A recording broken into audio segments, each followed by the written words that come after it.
Okay guys, welcome back. Today I'm going to show you how to remove the saw blade from the 4-inch table saw, and we'll talk about this saw a little bit. Somebody had requested this, so hopefully you're able to see it, and we'll get started. Okay, so if you're going to change the blade, we're going to have to unscrew this, but first I want to just point something out. And I found this out the hard way. This saw, when you put it on the table, will vibrate and it will kind of move side to side. So I was kind of holding it here, and I actually put my finger in here. The blade is right on the other side of that. So the design of this is really dangerous. Okay, so if you want to change the blade, you would just unscrew this, raise that up. Now when you're putting this back, make sure you have the washer on the outside, not on the inside. That way it covers against the plastic here. The next thing you need to do is you need to unscrew these to here.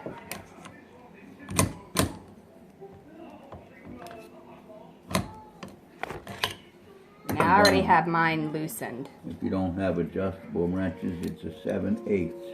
So you'll need a 7/8 open end, 2 of them, or an open end 7/8 and a box wrench 7/8, or adjustable. Okay, so I already had mine loosened up. The first thing you have to do after you get the bolt off is you have to remove one of these.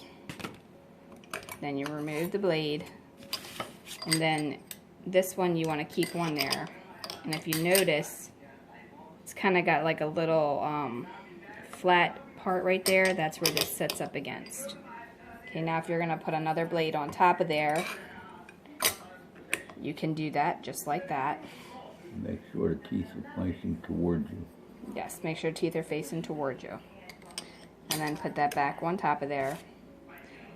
The bolt that goes on there, there's 2 sides. There's the flat side, and then there's the side with the indentation. You want that facing inward.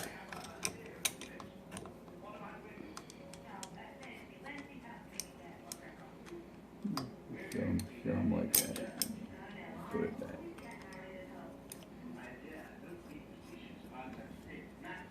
Okay, then you just want to go ahead and tighten it by hand as much as you can at first. And then you can use your tools to tighten it the rest of the way.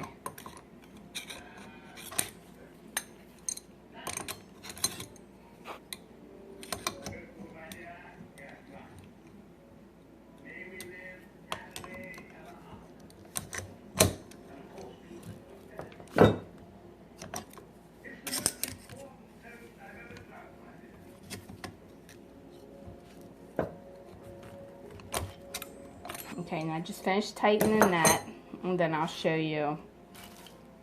Put the top back on. Remember, this has got to be on the outside of this plastic. Then you push it down and then tighten it back over here.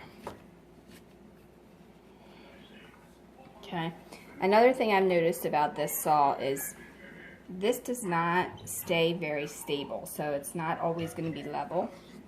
And then this here piece that is supposed to protect your fingers from the blade, it goes up and down, or you can tighten it and keep it at one level if you like. But when you're using this, you can't see where you're going because it's black. This should probably be clear, in my opinion. Okay, so be cautious if you do have this saw or you're using this saw, because again, the blade is literally right here. So if your finger slides in here, you're going to chop your finger off. And I actually took a pretty good nick out of my thumb when I was holding it, and my finger slid right into that little space, because when you're holding it from afar, it's not hard to put your finger right there, and it only takes like a little bit to get it in there. So just be very, very cautious if you do have this saw on that. And then again, this here just slides up and down to help glide the wood, which it really doesn't give you a whole lot of space for work area up on top, but it is a mini saw, so you get what you have. Okay, also, this is the saw blade is a 1/2 inch in diameter in the middle of it. The arbor area here is a 1/2 inch. You're really not finding these anywhere, at least I'm not where I'm at. I've looked all over the place and I cannot find a 1/2 inch. Maybe online you can find it, but not in the local hardware stores near me. So if you buy bushings, you can get a 5/8 to a 1/2 inch in a set, and they sell this at the hardware stores around here.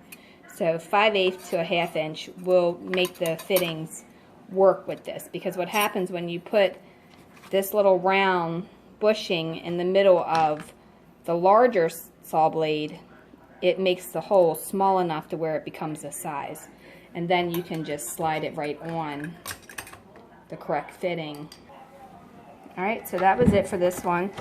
Hopefully that was helpful if you have this saw or if you want to get this saw.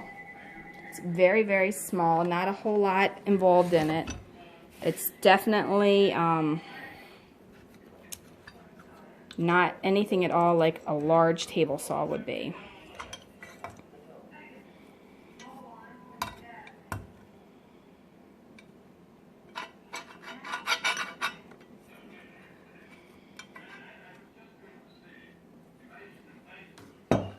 It's just driven by a very small motor here. And then the bolt tightens on this side as well as over here. And then the screw tightens the bolt.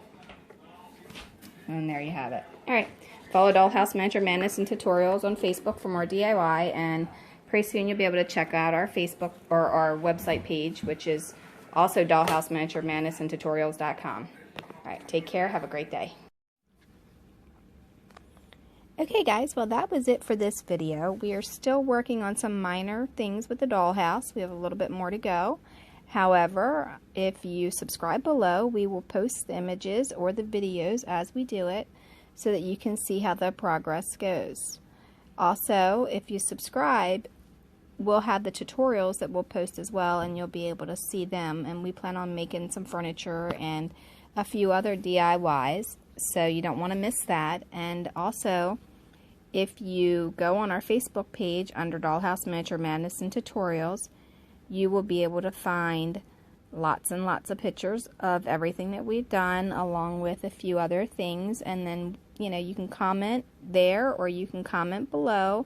If you have any questions, you're more than welcome to leave them, and we will get to them as soon as we can. But other than that, we're going to continue working on this miniature madness because we're having a ball. And thanks for watching, and have a great day.